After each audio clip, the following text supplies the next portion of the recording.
That the motion be agreed to. I call the member for Menzies. Thank you, Deputy Speaker.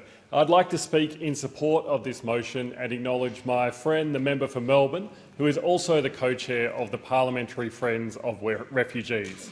The work she continues to do in this space is a credit to her and to this parliament. Deputy Speaker, a few weeks ago we celebrated Refugee Week, a chance to acknowledge that since the end of World War II, Australia has welcomed and settled over 1 million refugees. This is a remarkable legacy of generosity and compassion, of which we should all be very proud. In our last term of government, the Albanese Labor government increased the refugee intake to 20,000 people per year.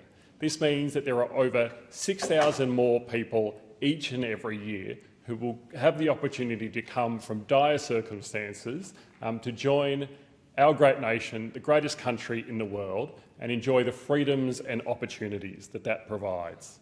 Now, the 1951 Refugee Convention arose from the horrors of the two world wars when people were displaced in record numbers. And the world came together to determine a just and compassionate way of giving people the right to claim asylum, as well as who nations owed protection to. In the public service, I was proud to work in migrant and refugee settlement and protection visa assessment for over a decade. As a result, I've had the great privilege of meeting many people who have had to flee persecution because of fundamental parts of who they are. In the public service, I worked in migrant and refugee settlement and protection visa assessment for over a decade. As a result, I've had the great privilege of meeting many people who have had to flee persecution because of the most fundamental parts of who they are. And to a person, they have all been incredibly grateful for having been granted asylum in Australia. To find somewhere where they can be safe, be free to practice their religion and express their political views, for women to have equal rights, for people to love who they want to love, and to be free from persecution because of their culture or where they were born. We're also one of the best countries in the world at resettling refugees.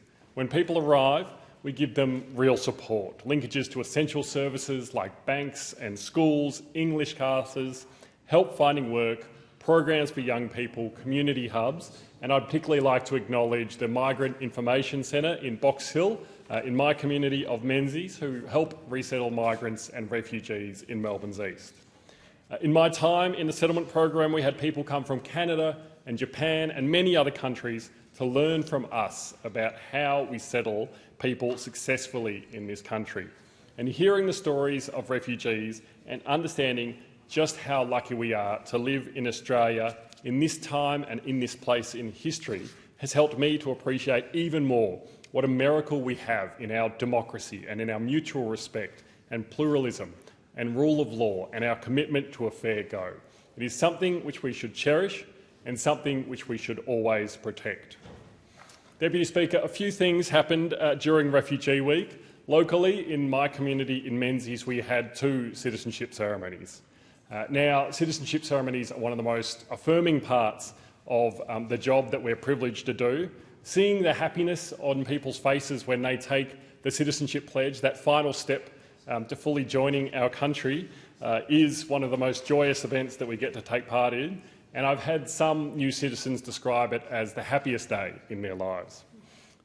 Now, many of the people, of course, in our citizenship ceremonies are from skilled or family visa backgrounds, but some would also be of refugee backgrounds. And the theme of this year's Refugee Week is 1 million stories, and my community of Menzies is one of the places that that story lives.